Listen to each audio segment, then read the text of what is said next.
Good morning, honorable lecturer. Good morning, my beloved friends. Thank you for the time given to our group. On this great occasion, we are from group 2 and would like to present our topic, the textual aspect in drama. Next slide, please. But first of all, let me introduce our group members. The first member is me, Ketut Widyasari, student number 1, as the first speaker. Komang Widianti, student number 11, as the second speaker. Alsya Paramitha Indrianto, student number 19, as the third speaker. The next is Made Intan Sintia Dewi, student number 20, as the fourth speaker. And the last is Vera Silvia Dewi, student number 23, as the last speaker. Okay, that is all our members of the group. Next slide. Now we would like to start the first material, that is text and theater. Drama is very different from our poetry or narrative because it is usually written for the stage, despite the fact that there are some plays that were mostly written for people to read. Most dramas are meant to be shown in another way, in the theater. Drama texts look different from poetic text or narrative text, and the difference lies in primary and secondary text. The primary text is the main body of the play spoken by the characters, and secondary text is all the text surrounding or accompanying the main text, which are the title, dramatis personae, scene description, stage direction for acting and speaking. All of these aspects might be found in stage performance, which are more or less ready-made.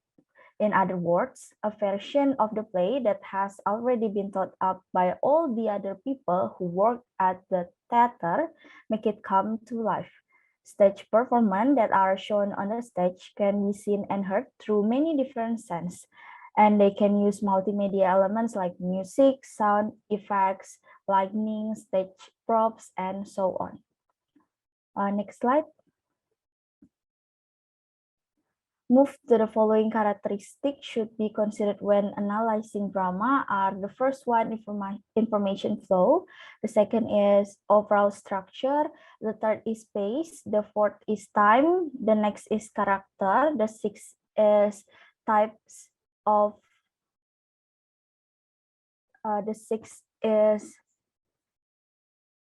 utterance in drama. The next is types of stage, and the last is dramatic subgenres. Next slide. Now I would like to talk about the information flow. In most cases, theater lacks a narrator who informs the audience about what is happening in the story world. Instead, the audience must get information directly from what can be seen or heard on the stage. The narrator or narrative plan is not there if you look at Shakespeare's plays, and this is not the case for intentionally narrative plays because information can be shown through words and things like props, costumes, and the stage set. Next slide. As you can see on the slide, I will talk about amount and detail of information. The question concerning the amount or detail of information given in a play is particularly important at the beginning of plays, where the audience expect to learn something about the problem or conflict of the story, the main characters, and also the time and place of the scene. In other words, the audience is concerned about the who, what, where, when, and why of the story at the beginning of plays, and this is called the exposition. Next slide. Now I will talk about transmission of information. In drama, information is usually given to the audience directly. There are times when a person like the narrator of a narrative text appears on a stage. The epic theater, which come about as a response to the realistic theater tradition, was one of the first group to use this technique. Instead, people who watch are supposed to be critical and thus be able to make rational decisions about what they see. And some of the narrative elements in this type of theater are song, banners, and most important, a narrator who talks about what is going on. Next slide. The next is perspective. Introductory information and narrative like commentary need not necessarily be provided by a figure outside the actual play. In another of Shakespeare's play, Richard III, for example, the main protagonist frequently comments on the events and reveal his plan in speeches spoken away from other characters. Next slide. Now it's about dramatic irony. Dramatic irony is the way information is conveyed to the audience, and how much information is given can affect the viewers. The discrepancy between the audience and characters' knowledge of specific information can lead to dramatic irony. Narrators in narrative texts often use irony in their comments on characters because many plays employ the strategy of leaving the audience in the dark to keep people interested in the play as long as possible. Next slide. Now, I would like to talk about the structure in the drama that is divided into three main parts. Those are story and plot, three unities, free text pyramid, and open and closed drama. Let's start with the first main part, story and plot. Story addresses an assumed chronological sequence of events, while plot refers to the way events are causally and logically connected. Furthermore, plot can have various plot lines, for example, different elaboration of parts of the story, which are combined to form the entire plot. The story is developed in a minutely choreographed plot where the individual scenes combine and are logically built up toward the crisis. Thus, plot refers to the actual logical arrangement of events and actions used to explain why something happened, while story simply design the gist of what happened in a chronological order. The next slide is three unities. According to Aristotle's Poetics, he addresses the unity of plot, unity of place, and unity of time. And those unities mean that a play should have only one plot line, which should occur in a single locale and within one day. This idea makes a plot more plausible, more true to life, and thus follows Aristotle's concept of mimesis is the attempt to imitate or reflect life as authentically as possible. Next slide, please. The third is pretext pyramid.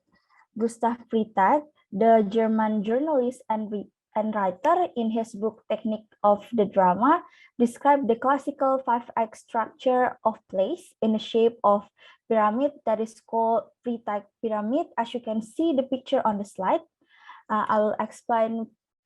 In the Act 1, contains all introductory information and thus serves as exposition. Exposition is the main characters that are introduced, and by presenting a conflict, the play prepares the audience for the action in subsequent acts.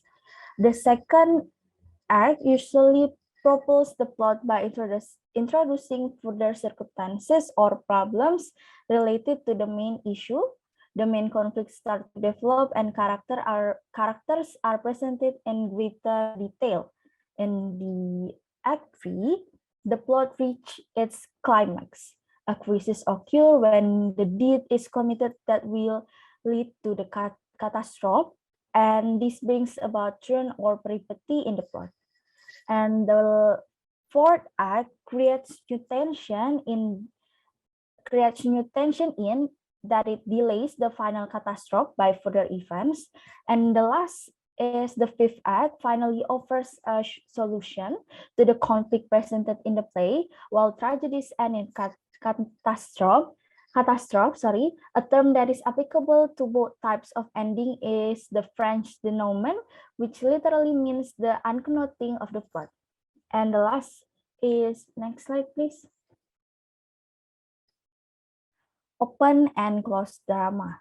The term open and closed drama go back to German literary critic Volker Klotz, who distinguished between plays where the individual acts are tightly connected and logically built on one another, finally leading to a clear resolution of the play, or known as closed form, and plays where scenes only loosely hang together and are even exchangeable at times, and where the ending does not really bring about any conclusive solution or result.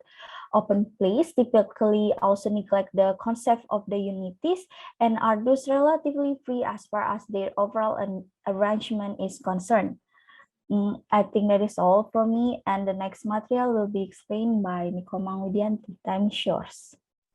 Thank you. Thank you, Monica. Hello, everyone. My name is Komang Widianti. Now I would like to continue the presentation with the next topic is about space. Space is an important element of a drama that should be analyzed because it includes the state set, which represents a place or setting where action is presented. Moreover, by analyzing space, one can get better understanding for the characters, their behaviors, and also for the overall atmosphere in the play. We can start the analysis of space by identifying how space is presented and how much information about space is offered in a drama. Sometimes the secondary text of plays contains a very detailed description of the state set, and sometimes it is hardly worth mentioning. Here are some purposes of the playwright explaining a very detailed state set in the secondary text. The first one is to show off theatrical equipment. The second one is to make the show more appealing. The third one is to demonstrate a theater's wealth and ability to provide expensive costume and background painting. And the last one is to create an illusion of realism.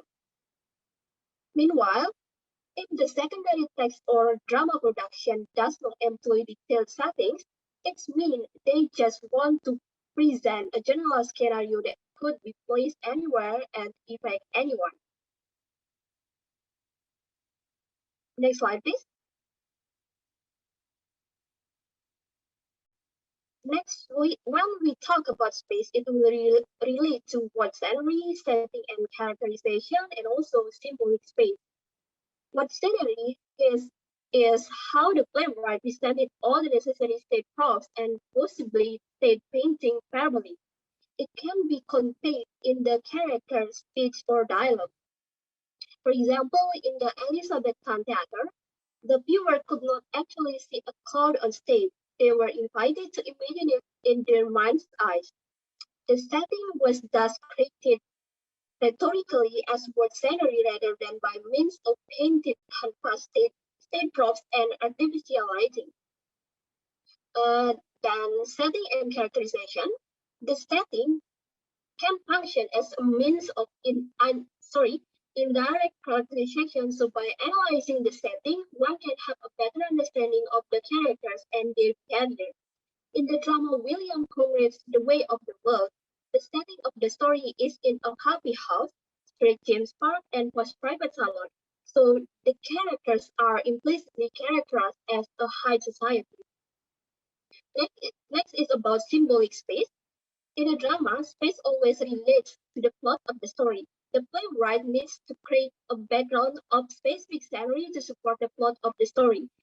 In addition, the setting can also point toward other levels of meaning in a text, so it is called symbolic space. For example, in A Midsummer Night's Dream, the seductive and highly sexual atmosphere is underlined by the dark forest and midnight, in which fog and darkness partly support but also thwart the character's secret plans and action. Next slide, please. Time in drama can be considered from a variety of angles. As a first concept, it hides the time according to how events and action can take place in a drama. It can be in succession or simultaneity. Succession means events and action involved in drama perform either one after another, while simultaneity refers to drama that presented all the event and action at the same time. When the events are performed on stage, their presentation in scenes will inevitably be successive, while they may well be simultaneous according to the internal time frame of the play. Next slide, please. Next is about presentation of temporal frames. Temporal frames in drama can be created in some way. The first one is put allusion of time in the character's conversation. The second one is use the state direction to provide the exact time of scene. And the last one is use certain state props like clocks and calendars or auditory devices such as church bell ringing in the background to give the audience a clue about what time it is. Next slide, please. Next is about story time and discourse time. In this topic, we will learn about duration, order, and frequency. Duration of drama can be distinguished into play time or fictional story time and real playing time. In the play time, one leaves out bits of the story and thus speed up the plot is called ellipsis, while in a situation where the actual playing time is shorter than the time spent presented in the played interaction, it is called speed up or summary. In drama, technique slowdown or stretch is the only one that can be adopted. Using this technique, duration of the playing time can be longer than the play time, and pause refers to the play that continues while the story stops. Next is about order. Order of the story in the drama can be classified into flashback or analepsis and flash forward or prolapsis. In flashback, events from the past are mingled with the presentation of current events. Meanwhile, in the flash forward, future events are anticipated. There are three basic types of beginning which are often used in the context of discussion of chronology and order. They are ab ovo, in medias res, and in ultimas res. Ab ovo refers to the play start at the beginning of the story and provides all the necessary background information concerning the characters, their circumstances, conflicts, etc. Next is about in media res. The story starts somewhere in the middle and leaves the viewer puzzled at first. In ultimas res, the story begins with its actual outcome or ending and then relates the audience attention on the how rather than the what of the story. The last topic for me is frequency. Frequency is the concept of how often an event is presented. Gene has proposed three possible types of reference to an event for narrative text, and it also can be indirectly used to analyze frequency in drama because both have similar structure. The three possible types of reference to an event in drama are: the first is the simulative. The simulative representation of event can be found whenever seen in a play contains single action, and these actions are represented once. The next is iterative. Iterative telling occurs when characters refer to the same or similar events that have already happened. And last is repetitive.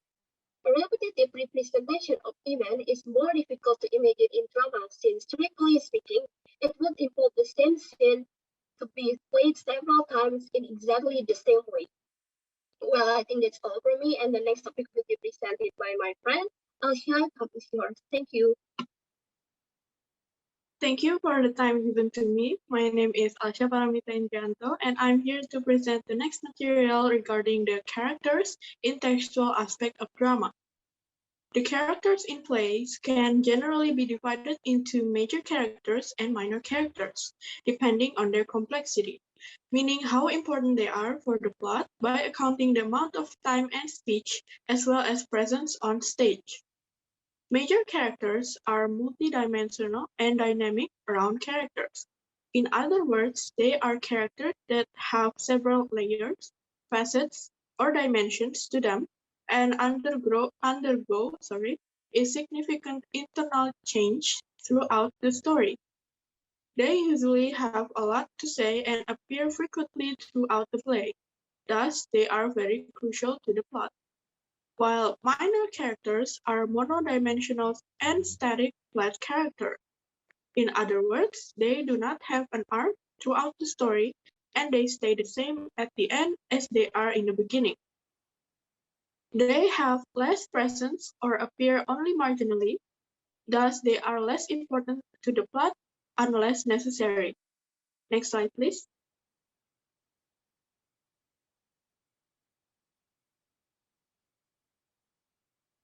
The next material that I will be presenting is the character and genre conventions.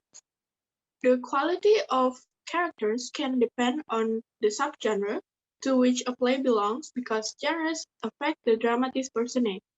The dramatis personae, in other words, the dramatic personnel, are the characters or actors in a drama. In addition, genre conventions are story elements such as character archetypes, key events, and settings that are commonly found in a specific genre. Example of that would be how typically we would expect for there to be clues and red herrings for the detective to follow in a mystery story. Those expectations are convention of the mystery genre. Next slide, please. Here we have the contrast and correspondence. Characters in plays can often be classified by way of contrast or correspondence. The characters in the main plot and the ones of the subplot are exposed to similar conflict and problems, and thus correspond with one another on certain levels, while their reactions are very different, and thus show the contrast between corresponding figures. By presenting corresponding characters in such a contrastive manner, their individual characters are thrown into sharper relief and certain qualities are highlighted with regard to the overall plot. Next slide, please.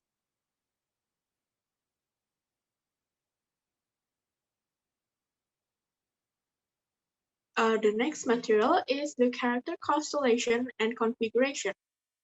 Character constellation is a dynamic concept, since sympathies or antipathies can change and group of people can also change. Constellation can be based on sympathies and antipathies among characters, on how they act and react to one another. Usually, one can make the distinction between protagonists and antagonists, and one can find characters who support one another and which character fight against each other. Next is configuration. The term configuration denotes the sequential presentation of different characters together on stage. In other words, configuration changes whenever characters exit or enter the stage. Configurations are important for the development of the plot because they show the developments among groups of characters. Next slide, please. Here we have the techniques of characterization. Characterization in literature is the process of that authors use to develop characters and create images of the characters for the audience. Characters in dramas are characterized using various techniques of characterization. Generally speaking, we can distinguish them between characterizations made by the author in the play's secondary text or by characters in the play, and whether these characterizations are made directly or indirectly. Next slide, please. Here are the explanation to how we can distinguish between direct or indirect characterization in a drama. Direct or explicit characterization is the direct approach that the author uses to tell us what they want us to know about the character. Usually, the personality traits are attributed in words of the character. Indirect or implicit characterization is the indirect approach that the author does by showing us things about the character to help us have an understanding of the character's personality and effect on other characters. Usually, the personality traits are implied by somebody's behavior. Well, I think that's all for my presentation, and the next material will be explained by my friend Intan. Time is yours.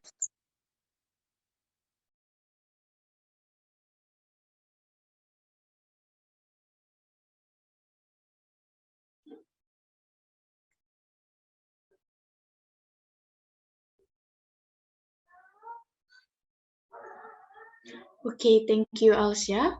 I'm Intan Sintia, and I would like to continue the presentation. As you can see on the screen, the material is type of utterance in drama. Dramatic language is model or real-life conversation among people. When one watches a play, one also has to consider the differences between real talk and drama talk.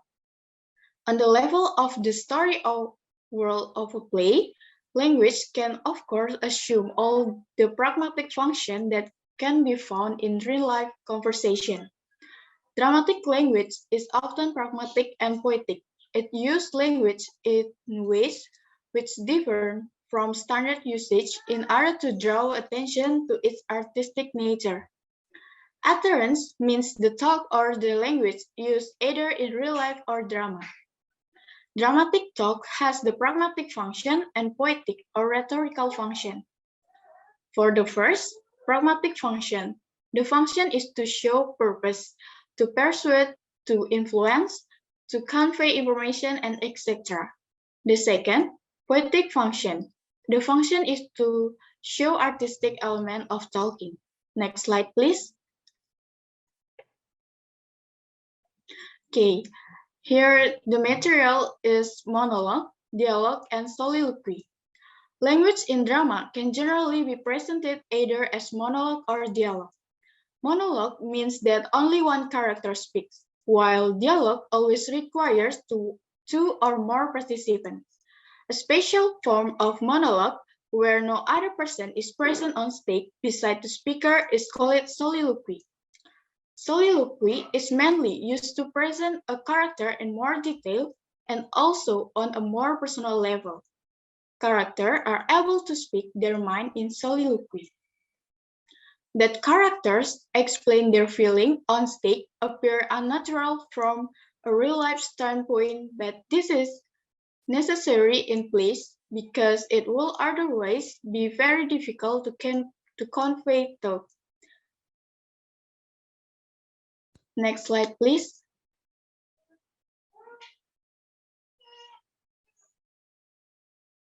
Here aside, another special form of speech in drama called is aside. Aside are spoken away from other character, and a character either speaks aside to himself, secretively to another character, or to the audience. The apron stage, which was surrounded by the audience on three sides, makes aside more effective since the actor who speaks inevitably faces part of the audience, while our modern proscenium stage does not really lend itself to a side as the vicinity between actor and audience is missing. Asides are an important device because they channel extra information as other characters directly to the audience.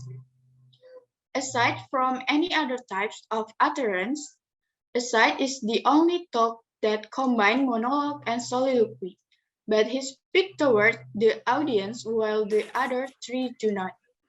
Next slide, please.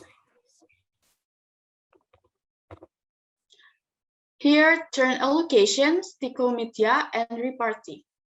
In comparison to monologue and aside, dialogue is by far the most frequently used type of speech in drama. In analyzing dialogue, one can look at turn-taking and the allocation of turn to different speakers.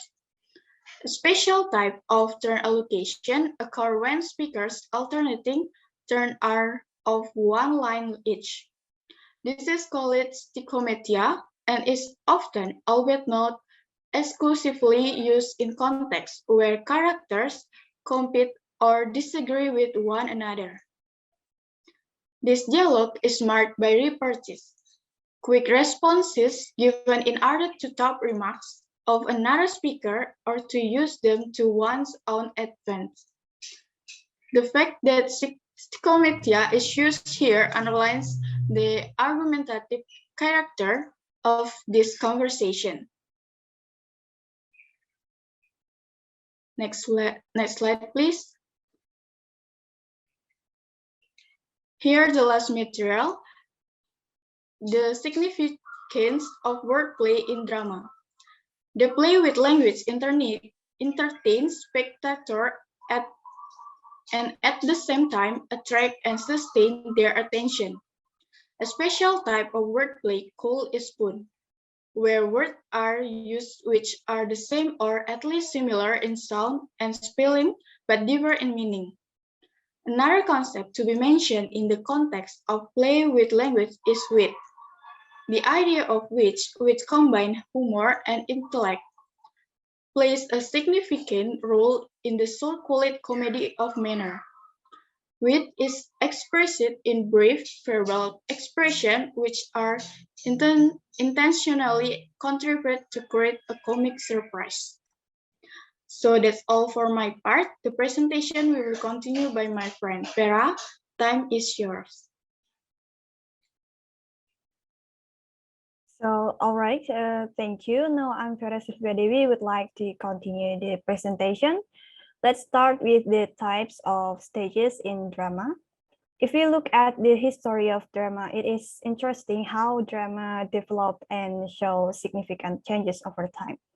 Those changes are also taking part in the changes in the stage types and form of acting required. Next slide, please. So based on Pfister, the stage forms are, the first is classical Greek theater or Greek classicism. It is during ancient Greece, the plays were staged in amphitheaters, which were marked by a round stage about 3/4 surrounded by the audience. These theaters were so big and could hold great masses of people, up to 25,000 people. The plays were staged in an open-air theater for only free men on the holidays, and the audience was grouped around the stage area in the form of an extended semicircle that makes the use of an illusionist set is impossible. It was performed in broad daylight, and the background was natural wall of the theater and the countryside behind it. Since it is impossible to act realistically, it encouraged a stylization in the plays. The actors have to act and speak in a loud voice, and the verbal performance was characterized by declamation, choral, and choral commentary. They also wear masks and symbolic costumes and act with exaggerated gestures. The second type is the Middle Ages theater. During this period, the performances also took place on religious holidays and in open air, but with more primitive and static platform stages. They were staged on wagons, which stopped somewhere in the marketplace with the street audience surrounding all sides. The actors took into account the everyday experiences of their viewers, and there was much more interaction between the audience and actors than nowadays. Since the distance between the stage and the audience was very close, it caused a lack of clear boundaries between stage and audience that fails the creation of realistic illusion. Next slide, please. Next, we have theater in the Renaissance or Elizabethan era. During this era, the play was no longer performed in the street, but in a purpose-built theater. The actors were sponsored by professional company. The audience surrounded the stage, and the vicinity was very close, which made the actors could not ignore the presence of the audience. This proximity and direct contact with the audience made the illusion very difficult. Since performances took place in broad daylight, the audience had to imagine scenes set at night. For example, And respective information had to be conveyed rhetorically in the character speeches. As there was barely any scenery, scenes could change very quickly with people entering and exiting. The Elizabethan theater could hold up to 2,000 people, and the audience was rather heterogeneous, consisting of people from different social backgrounds. The plays performed during this era were a combination of various genres and modes. Now let's proceed to the theater of the Restoration period. The Restoration theater was smaller than in the Elizabethan era, which could hold up to 500 people that came from more homogeneous social backgrounds. The theatrical performances were regarded as social events in an enclosed space with artificial light, and the audience and the stage were separated by a proscenium arch. There was still no curtain, so the scene changes took place on the stage with decorative background scenery. The purpose is to produce a stylized ideal image of the audience's world. That is why the stage design, the set, the grouping of characters, the acting, gestures, and the dialogue were determined by symmetry and formalization. Next slide, please. And the last is the theater in modern times. The stage of the 19th and the 20th century is called the Proscenium Stage, or picture frame stage, because it is shaped in such a way that the audience watches the play as it would regard a picture. The proscenium arch separates actors and audience. The set, the acting, the gesture, scenery, and the properties are more detailed in order to make an imitation of real society. That is why these scene changes use a curtain. However, the modern stage form has not been able to fully accommodate the needs of more experimental plays, such as the epic theater, nor older plays such as those of ancient Greece or the Shakespearean age, simply because the overall stage convention differs too much. For this reason, we find nowadays a wide range of different type of stage alongside with the proscenium stage of conventional theaters. Next slide, please. All right, so that is all about the type of stage. Now let's move on to the dramatic subgenres. First, Aristotle's Poetic distinguishes at least two subgenres of drama. The first is comedy, which aims at entertaining the audience and making it laugh by reassuring them that no disaster will occur and that the outcome of possible conflict will be positive for the characters involved. And the other one is tragedy, which tries to raise the audience's concern, to confront viewers with serious action and conflicts, which typically end with a catastrophe, usually involving the death of the protagonist and possibly others. Next slide, please. All right, so there are further subgenres of comedy. The first is romantic comedy, which is a subgenre of comedy and slice of life fiction, focusing on light-hearted, humorous plotlines centered on romantic ideas. Examples of romantic comedy are Shakespeare's A Midsummer Night's Dream or As You Like It. And the second, we have satire comedy. Satire comedy has a critical purpose. It usually attacks philosophical notions or political practices, as well as general deviations from social norms by ridiculing characters. One of the examples is Huckleberry Finn by Mark Twain. The next is Comedy of Manners. It is satirical comedy of the Restoration period. that questions and comments upon the manners and social conventions of greatly sophisticated and artificial society. Next, we have Force. It's a comedy that seeks to entertain the audience through situations that are highly exaggerated, extravagant, ridiculous, absurd, and improbable. And we have also the comedy of humors. It's a genre of dramatic comedy that focuses on characters or range of characters, each of whom exhibits two or more overriding traits or humors that dominates their personality, desires, and conduct. An example is Ben Johnson's Everyman in His Humor. The last type of comedy, we have melodrama.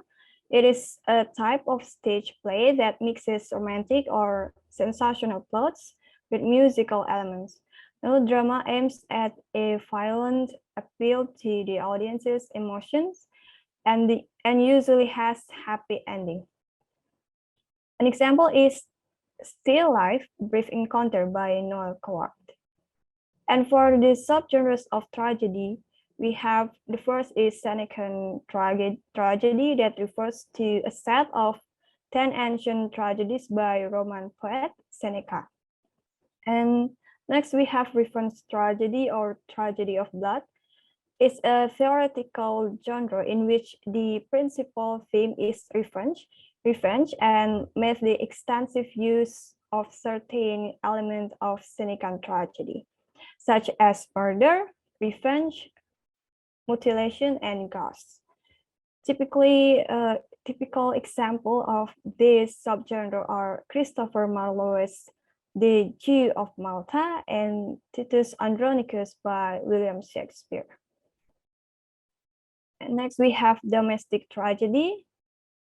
It is a drama in which the tragic protagonists are ordinary middle class or lower class individuals.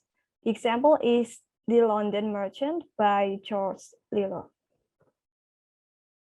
And last we have tragicomedy. The boundaries of genres are often blurred in drama, and occasionally they lead to the emergence of the new subgenres. Example is tragicomedy. Tragicomedies, as the name suggests, intermingle convention concerning plot, character, and subject matter, derived from both tragedy and comedy. The example is a play by Thomas Middleton's and William Rowley's entitled The Changeling. Next slide, please. Now we come to the conclusion. When we analyze drama as a textual product, the first step we should do is to identify whether the drama text belongs to primary or secondary text. After that, we can start to analyze the drama based on its characteristic, try to reveal how is the information flow, overall structure, space, time, characters, type of utterance, type of stage, and dramatic subgenre in that drama. Those will help us to understand the drama well as a textual product. That is all our presentation about the textual aspect in drama. We apologize if we make some mistakes or human error. Thank you for your attention and have a nice day. Thank you.